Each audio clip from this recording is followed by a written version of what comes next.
ATP defense is going to become important because the paddles are getting grittier. People are being able to impart more topspin on the ball. And since that's the case, people are going to be better at ATPs. The game is just getting better. And the main thing I would say is just remembering that the angle of your paddle, if you have it straight on when you're defending an ATP, you almost want to feel like you're bringing it back to where it came from. That was huge for me. Just keeping a small swing and then hitting it right back to where it came from. And because of the angle that it's coming from, it's actually probably going to go right to the middle. And I think the best place to put an ATP defense is in the middle. Hit as like a drop drive hybrid type thing. I'm not trying to hit a perfect drop off of an ATP. I'm just going to hit like a firmer mix of a drop and a drive. Just get it over the net and keep it low. And ultimately, that is, I think, the best way to bail yourself out of trouble when you're in a really tough situation.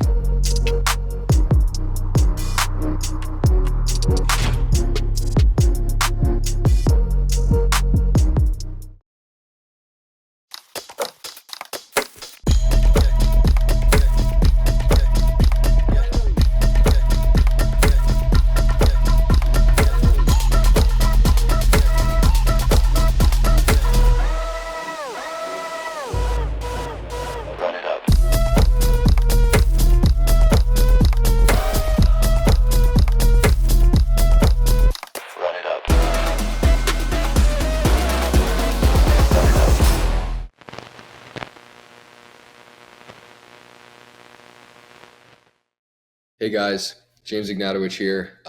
So we are going to talk about my, it's funny, I started with James Ignatowich here. Obviously, usually I start with welcome to the James Ignatowich Show. Because I guess you might not know that I'm James Ignatowich. I could just be a random, I might have some new people. Okay, so we're going to talk about a couple different things. Mainly a couple different ways that I found to know, are you moving with your partner properly, or are you not moving with your partner properly? So one thing that I found was when I was doing clinics, a good way to gauge whether you're close enough to your partner or too far away from your partner when you're at the kitchen line, because you should feel like you're moving with your partner. You don't want to have too much space in the middle, especially if there's a lot of speed ups being hit through the middle, which is actually the most common place where speed ups are hit in pickleball is through the middle. And the most effective speed up, the most highly successful on a percentage basis speed up in pickleball is a speed up from the middle through the middle. So a great way to fight against that is to be closer to your partner. And for the most part, that's actually a huge deal, because for the most part, if let's say the ball's in the middle and I'm here and I'm ready to volley, if that ball goes to the left of me, a lot of those balls are going out anyway, wide to the sideline. But if it goes to my right and to my partner's left, in between us, it can't go out to the sideline. It can only be missing the net or missed long. So very important to be close to your partner. One thing that we found was if you're on the left side of the court, you should stick your arm out like this, your right arm out like this with your paddle. And then if you're on the right side of the court, you should go like this with your backhand. And then if your paddles can touch each other, that means you're in a good spot and that you're close enough together. If your paddles cannot touch, that means you need to get closer. So you don't reach out with your left arm if you're on the right side of the court. You reach out with your backhand, your right arm, and then the left side player reaches out like this, and that's how you know if you are close enough together. So that's a key thing. Coffee. Haven't had a lot of coffee today, guys. I don't know if I'm on my A game. I've been busy doing a bunch of crazy things. Okay, so, but I have a couple notes today, which is kind of new for me. Another thing that's very helpful is actually rethinking the seesaw. So rethinking the seesaw is interesting. Everybody usually would just say that the seesaw means that the height of your paddle should be kind of inversely related to the height of your opponent's paddle if you're on the pickleball court. So that means if my paddle's up here, I'm going to hit an overhead at you. That means that your paddle's got to be down here, all the way down to your feet. And if your paddle's by the height of your knees, right, my paddle should be up here. And the reason for that is if your paddle is at your knees about to hit the ball, you have to actually hit it up to get it over the net. Unless you're 8 feet tall and your knees are above the height of the net, but we're going to assume that's not the case, right? So since you have to get it over the net, my paddle should be up here. And that makes sense for the most part, but then the question is, what do you do in transition? What do you do when you're back, by the baseline? Then things are a little bit different. I think when you're actually getting past the kitchen line, let's say you're a few feet past the kitchen line, then the seesaw is not just how high is my paddle in comparison to your paddle, right? It's not just inversely related. Then you have to take into account how close you are to the baseline. So then it's actually a mix of those two things, I think. So if you're back behind the baseline, it almost never makes sense for your paddle to be up here, right? And let's say you're a couple feet inside the baseline, even if your opponent's paddle is low, your paddle really shouldn't be up here, because if it doesn't bounce and it goes past you at, with your paddle being at this height, the ball has to go out. Because again, well, I'll just say this, you're only ever covering something that is behind you, what is behind you, right? If the ball hasn't bounced yet. Let's say you're standing on the baseline and then the ball goes, it's going to go a little bit behind you and it hasn't bounced, then that means that ball is going out. So if you're standing on the baseline and your paddle's up here, you're covering a bunch of infinite nothingness behind you. So that's kind of, I think, actually even more important. The closer that you get to the baseline, the more I think your paddle should just be kind of low around your hip height, wherever you feel most comfortable hitting a drive. I would say your paddle should be, that's the height of it. I don't think it should be any higher than that. It's just not necessary, because when I go and I see players playing in rec and at clinics, they're hitting so many out balls in the transition zone. And that brings me to my next point. I think the place where most players are hitting balls that are going out is the transition zone. And it's kind of funny. It's a little bit of a nuanced situation. I've always found that players with faster hands are not as good as getting out of the way of balls. The faster your hands are, the more you're just like, what, I'm gonna hit every volley at the kitchen. I'm not thinking about getting out of the way. And that was something that was a weakness of mine, getting out of the way. I wasn't that good at it. Players that are a little, they don't always want to get into the hands battle. They might not have the best hands. They're better at getting out of the way. And that goes all the way up to the pro level. And I've noticed, though, that I'm actually very good at getting out of the way of balls in transition. When I'm a couple feet inside the baseline or 3 feet inside the baseline and I'm about to hit a reset, for some reason, I'm always letting the ball go that's going out. Like, my tracking in transition is way better. And that's because I don't want the reset. It's like the opposite of when I'm at the kitchen. Like, I want people to speed up at me. I'm confident in my counters, but I don't love my resets sometimes. And I'm getting out of the way of those at a super high clip.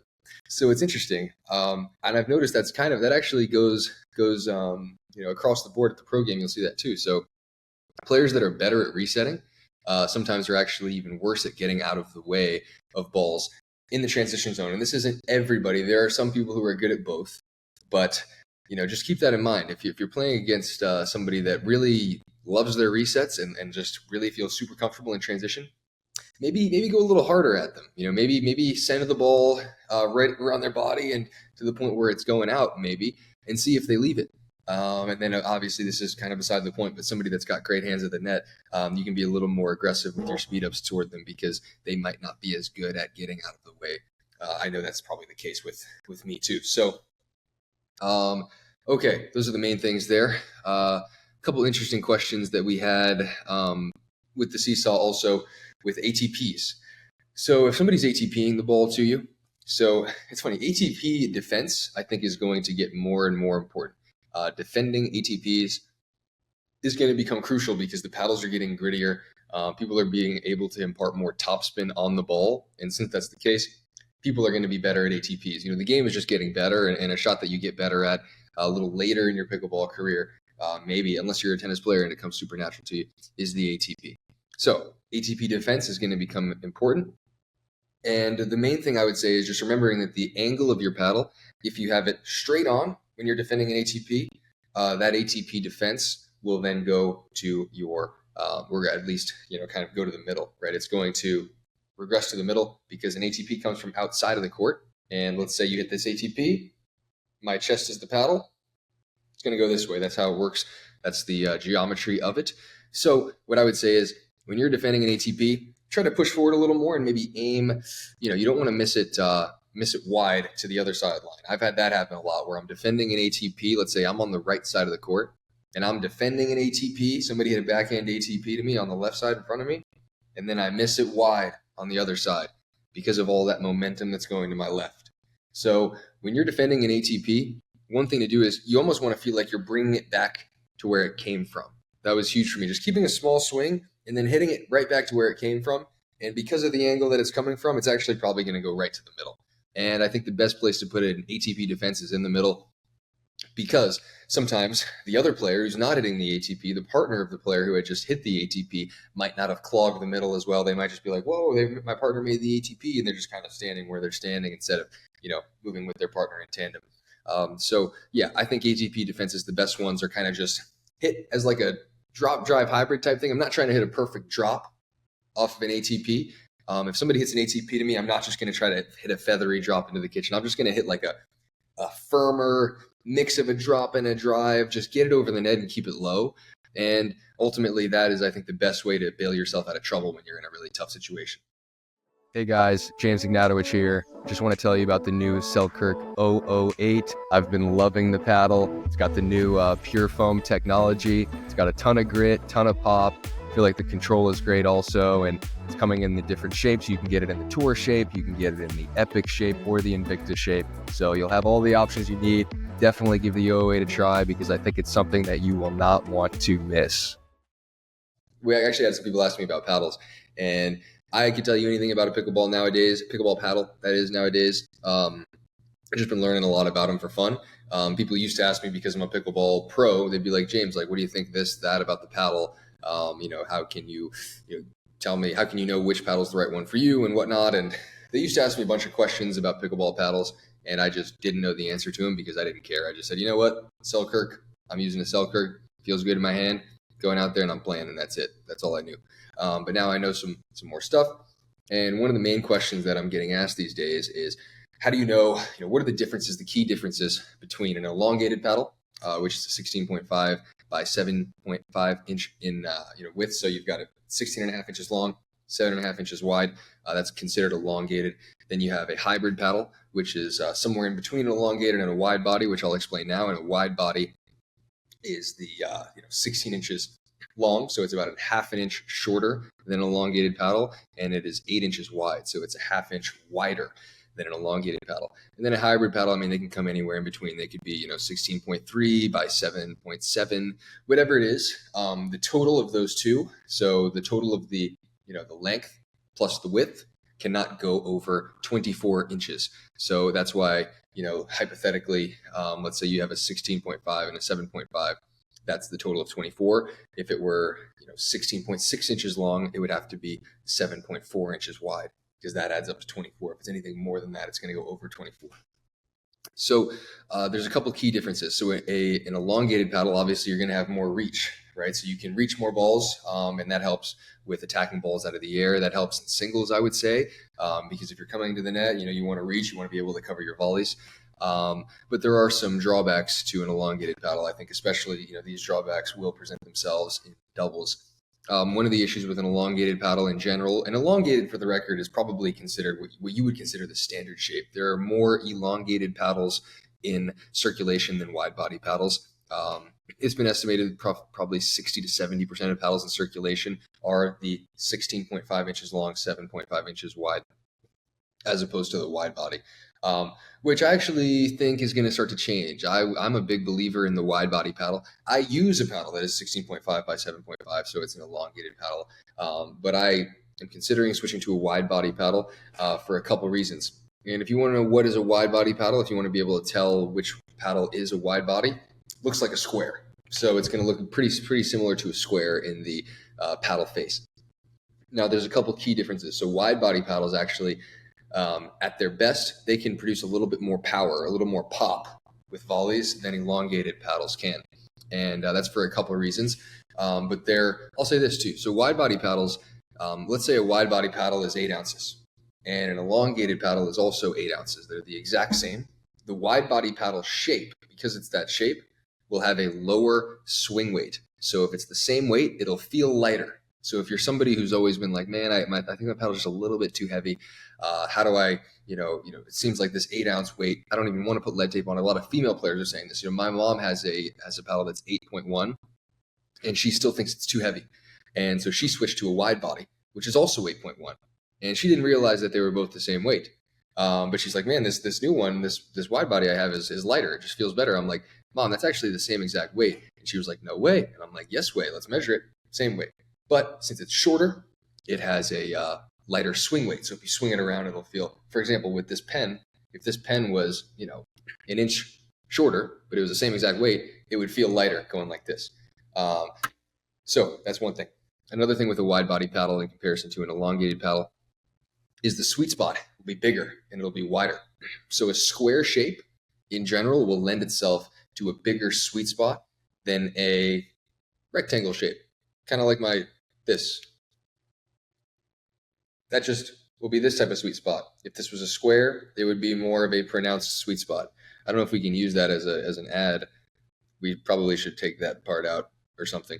But that's a rectangle, right? Rectangles are what elongated paddles look like, and they will have, if let's say the square inches are all the same, they will have a smaller sweet spot. So a wide body paddle's got a bigger sweet spot, which is huge. Obviously, it's going to feel lighter in your hand, and it'll have what they call a higher twist weight, which is also good. A higher twist weight is important. You want a higher twist weight and a lower swing weight. Higher twist weight is important because if it's in your hand and somebody hits it at you and you're trying to reset it, a elongated paddle will feel more like brittle, like it could twist in your hand.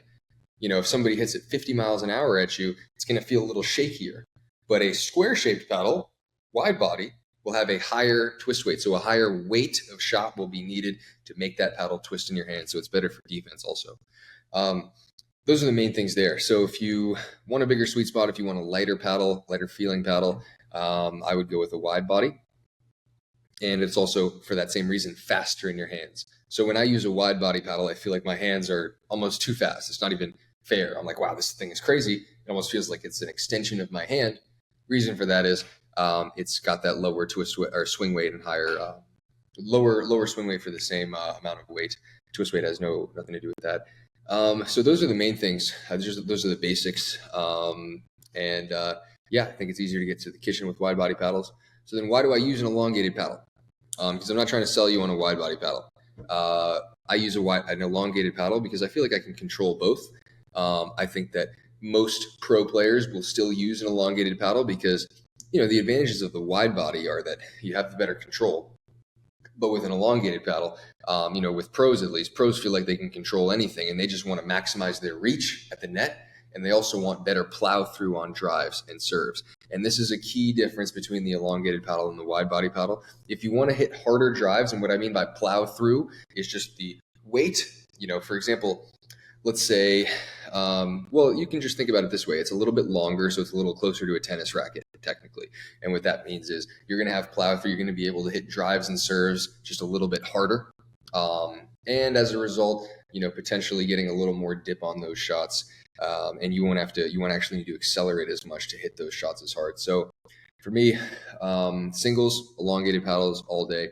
Mixed doubles, how I play mixed doubles, elongated paddle I think is still slightly better because the serve and the drive is a huge part of my game. The overhead is also easier with an elongated paddle.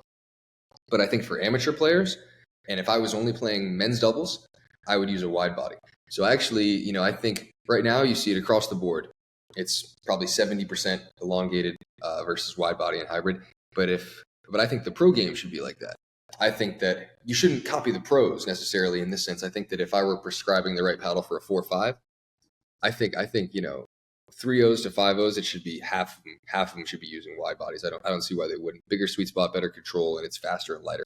So yeah, that's all. I talked a little bit too much about paddles today. Sorry, Josh. Thank you for watching.